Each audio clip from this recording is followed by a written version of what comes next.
जय श्री कृष्ण। श्रीमद् भगवद गीता अध्याय 4 श्लोक 13। चातुर्य वर्णम मया सृष्टम गुण कर्म विभागशः तस्य कर्तारम अपि माम विद्य कर्तारम अव्ययम्। अर्थ है, चारों वर्णों ब्राह्मण क्षत्रिय वैश्य शूद्र की रचना मेरे द्वारा गुण और कर्म के विभाग के अनुसार की गई है। उसका कर्ता होते हुए भी मुझे तुम अकर्ता और अव्यय ही जानो। भगवान यहाँ कहते हैं कि समाज की व्यवस्था को सुचारू रूप से चलाने के लिए मैंने 4 वर्णों की व्यवस्था की। 4 वर्णों को रचा, जिसमें ब्राह्मण क्षत्रिय वैश्य और शूद्र वर्ग थे।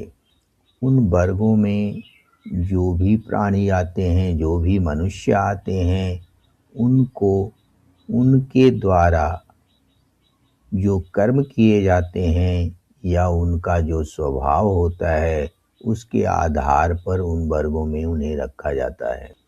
इसलिए भगवान ने गुण कर्म विभागशः कहा है, अर्थात मनुष्य के गुण और स्वभाव के और उसके कर्म के आधार पर ही उसको ब्राह्मण क्षत्रिय वैश्य शूद्र की संज्ञा से अभिहित किया जाता है। भगवान इस बात को स्पष्ट करते हैं कि जाति के आधार पर ब्राह्मण क्षत्रिय वैश्य और शूद्र की व्यवस्था नहीं की गई थी, बल्कि मनुष्य के स्वभाव के अनुसार जो वह कार्य करता है उसके आधार पर उसे ब्राह्मण क्षत्रिय वैश्य और शूद्र कहा गया।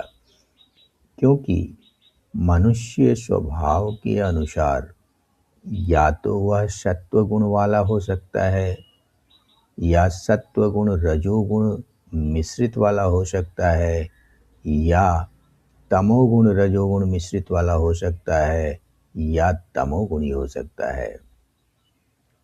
ब्राह्मण सत्व गुण वाला होता है। उसका काम पठन पाठन यज्ञ हवन ज्ञान देना, ये सब उसके पास होते हैं। क्षत्रिय के पास सत्वगुण और रजोगुण होता है, इसलिए वह रक्षा संबंधी कार्यों में निपुण होता है। वह युद्ध कर सकता है, रक्षा कर सकता है और शासन कर सकता है। रजोगुण की वजह से अधिकार सुख से चाहिए। वैश्य जो तमोगुण और रजोगुण के मिश्रण से होता है, वह आर्थिक मामलों का जानकार होगा, वह अर्थ संबंधी कार्य करने में कुशल होगा। और शूद्र जो तमोगुणी होता है, वह सेवा संबंधी कार्य कर सकता है, वह यंत्रवत कार्य कर सकता है। इसलिए उसे शूद्र की संज्ञा से अभिहित किया गया। यहाँ जाति संबंधी कोई बात नहीं की भगवान ने कि जन्म से मनुष्य ब्राह्मण क्षत्रिय वैश्य शूद्र होगा। उन्होंने गुण कर्म विभागशः कह के यह बताया कि मनुष्य का यदि स्वभाव ब्राह्मण का है तो वह ब्राह्मण है, और कर्म भी यदि ब्राह्मण का करता है तभी वह ब्राह्मण है। क्षत्रिय यदि क्षत्रिय है और उसके मन में वैश्य का गुण है और कार्य भी वह वैश्य का कर रहा है तो वह क्षत्रिय नहीं हो सकता है। इसी प्रकार वैश्य और शूद्र के लिए भी है। ब्राह्मण जो गुरुकुल चलाता था, ब्राह्मण जो ज्ञान बांटता है, स्वयं तपस्वी होता है, स्वयं तपस्या करता है और दूसरों को भी ज्ञान देता है।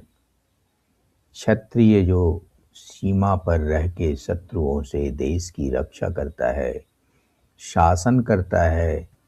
भगवान इसके साथ एक दूसरी बात भी बताते हैं और कहते हैं कि इनकी रचना तो मैंने किया, लेकिन उसका कर्ता होते हुए भी मैं अकर्ता हूँ।